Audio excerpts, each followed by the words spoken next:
for those of you who arrived since our Committee of the Whole meeting, welcome, good evening.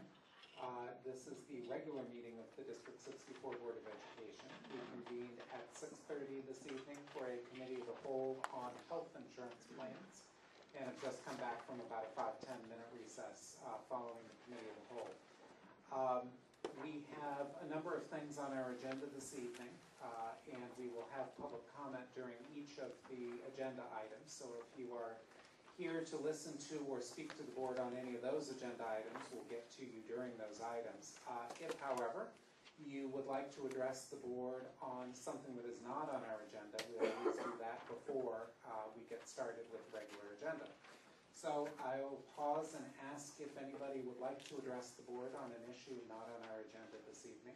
If you would, please come up to the podium and feel free to give your comments.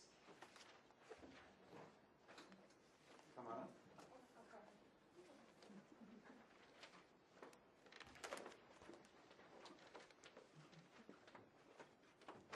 Hi, I'm Katie Rinaldi. I have kids in District 64. I'm here because I continue to be concerned about student fees and all the money that's asked from the parents to help support what's going on in the district. And I just wanted to bring to people's attention that another parent at the end of the last school year was recycling a bunch of newspapers in the school recycling bin outside the school and noticed that there were hundreds of these like math storybooks that are purchased for the kindergarten level.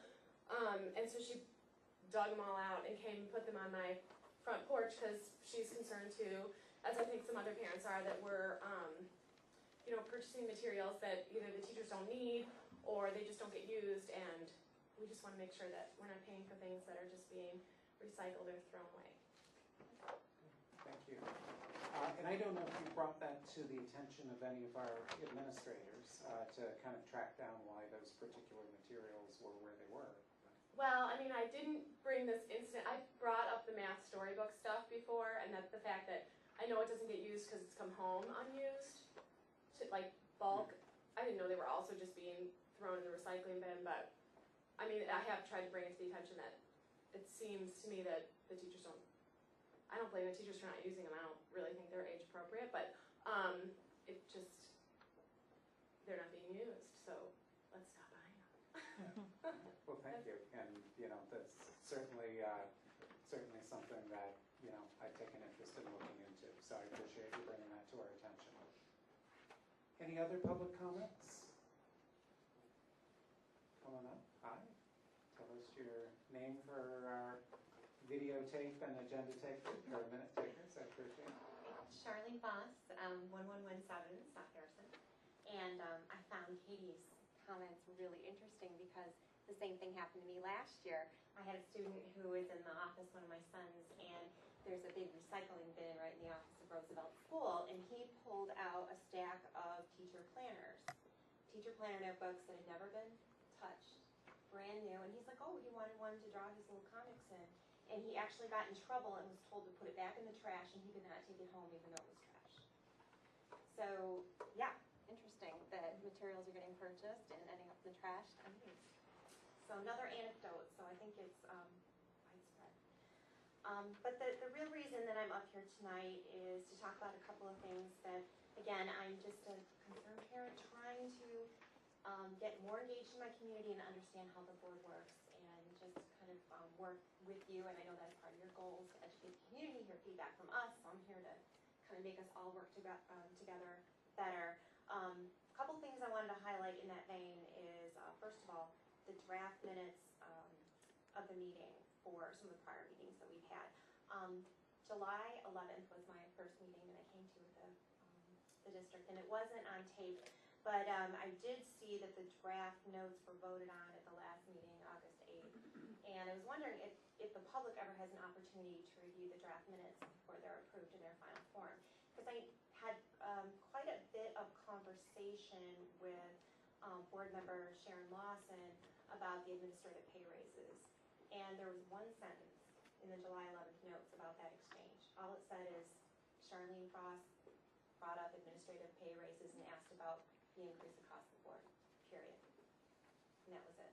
So So I want to put on the record tonight that what Sharon said with a lot of specificity probably was repeated 4 times and with examples applicable to me, that each administrative board member was provided an individual performance evaluation, 1 by 1 in closed session, and that was the justification for the 2.5 administrative salary increases across the board.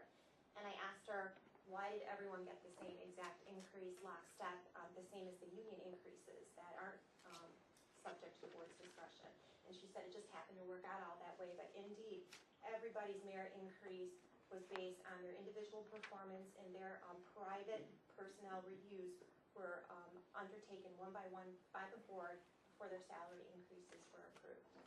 So I'd like to clarify that. Please repeat that again, what you just said for me, because I don't think what you're saying is correct, but I would like for you to repeat that again just for the record. yeah, and this is why I'm so glad these meetings are taped. I asked the board, why is it that all administrative personnel got a 2.5% increase across the board? Wouldn't it be more prudent in situations where we can find savings around the margins for district money to maybe go toward air conditioning or toward a boiler or toward, capital expenditure, so we plan in the future to get savings wherever we can, because we're locked into what we need to pay the union members, and we understand that. But all the administrative personnel were given 2.5 pay raises across the board, including steps. And I said, in this day and age, There are no steps in administrative salary, but that's okay. Go ahead. well, I was actually quoting an email explaining it. I think the email was from Mr. Heidi to another parent, and it said that the 2.5 increases and whatever other things that may be promised of them per their individual contracts, that's all negotiated every year, but it was 2.5 across the board, according to Mr. Heidi's note to another parent, because we were making it commensurate with the union raises, so to make it fair for everybody. And my point was, well, Sharon, I was asking Sharon, because she spoke up on behalf of the board when I asked the question, why are we just giving everybody automatic raises to make them equal to what the union people are getting paid, when, people in this day and age should only get a salary increase if their performance warrants it, or if the children's performance warrants it. In the state of Illinois, we have the 4th highest administrative personnel in the entire state, the 4th highest. Yet our performance is dead average. So I think our personnel here are well compensated. So I was just wondering, why do we just throw this automatic lockstep increase at them when we don't have to? Because we don't have a 3-year union contract with them. And Sharon said that when we went into closed session, individual reviews, performance reviews, were executed by the board, and it was decided that every single one of these individuals warranted the exact same increase. And I just thought that sounded, a little questionable. And that was, I know there was a whole audience here that heard that. So I wanted to get that on the record because it wasn't in the July 11th minutes. So does anybody want to, I would ask Sharon if she needs to correct the record, but that's how I recall it. Well, I think you're remembering my words a little differently than I'm remembering them. What I said was, we went into closed session for the reason that we don't discuss people's performance in public. And I don't believe that I said that we looked at every person's record. That's not something that the board does. The superintendent does the review of each individual employee, and he comes to the board with his recommendation for what the pay increases should be. No, I mean no disrespect, but that's not what you said, Sharon. You said that every single person had an individual performance review. Yes, everybody does have an individual performance review, but the board does not perform that individual performance review. The superintendent does that. That's his job. That's not how it was presented at the meeting in July 11th. Well, if I misled you, I apologize, but that's, certainly every board member had an opportunity to look at, contracts. We've had the opportunity to look at a lot of different things, but, quite frankly, we don't have the time to sit and do a performance review for every administrator. That's really not our purpose or our place. That's what the superintendent does. Well, and if I can kind of add, I'm a little bit at a handicap as I was not at the July 11th meeting. But, Charlene, I think your point is, I hear your point. I think your original point had to do with the minutes and how those are dealt with. We approved the minutes at the subsequent meeting, after each meeting.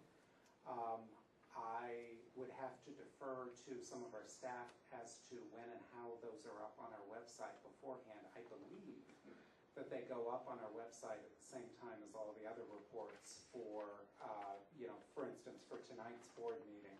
My understanding is that along with the various memos the board got in its board packet, that the website should also contain the draft minutes. Now, I've never checked to make sure that's true, and that is something that I will check to see if that's true. Yeah, and that would be, one of the root causes of, this confusion, because they're not up. I remember checking right before I came to the August 8th meeting, which is the meeting they were voted on. I stayed about 4 hours, but then I had to go home and meet my sitter during 4 hours. But no, they were not up, so I never had a chance to see them, and I heard from other people who attended the meeting that there really isn't a chance for the public to say, well, let's correct the record on what actually happened at that meeting before they're finalized and put into the record. But now that we're videotaping, I guess, to some extent that issue is moot. Well, and I think that's exactly right. And one of the benefits of videotaping is to the extent that, there's disagreement over what was said or, whether it was interpreted correctly. The video, will provide a reference point for that. Exactly. And in the past, to the extent a board member has had an issue with minutes that weren't accurate, that individual board member has been able to amend the minutes to reflect whatever position the board member wants to state from the meeting before. And then the entire board votes on whether or not to approve the minutes.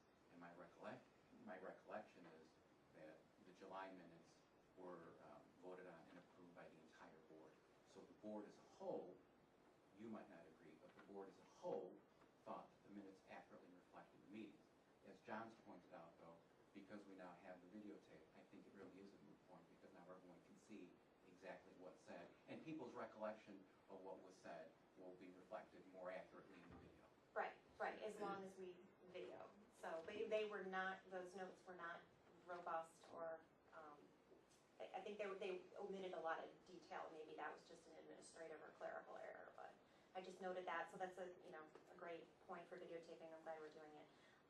Second, the packet materials for tonight, I noticed they were posted this morning again, about 9 hours before the meeting started right now. So I'm hoping that we can still get that remedied. I know we talked about this at the last meeting. I believe the board members were saying they usually get the packet on Friday night and then the meeting's on a Monday, and that's also difficult for the board, but it's especially difficult for the public because I had to work all day. There were 52 pages.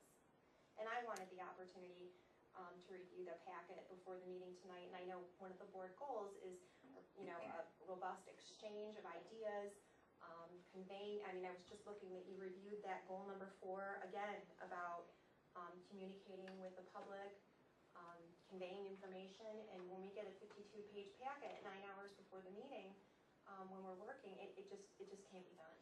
So I know that that's also an administrative burden, but it's $67 million budget, it's got to be done for the taxpayers' benefit, so I'd ask that. When are they supposed to be posted? Do we have an agreement on that? I'm not sure there's a specific time when we're required to post the materials, but I think it's a fair point to say if we're getting our board packet at Friday afternoon, that at least my own opinion would be I don't see any reason why those should not be on the website Friday afternoon. But, that said, I'm saying that without having talked either to Dr. Bender or to our public information coordinator to see if there's some reason, but,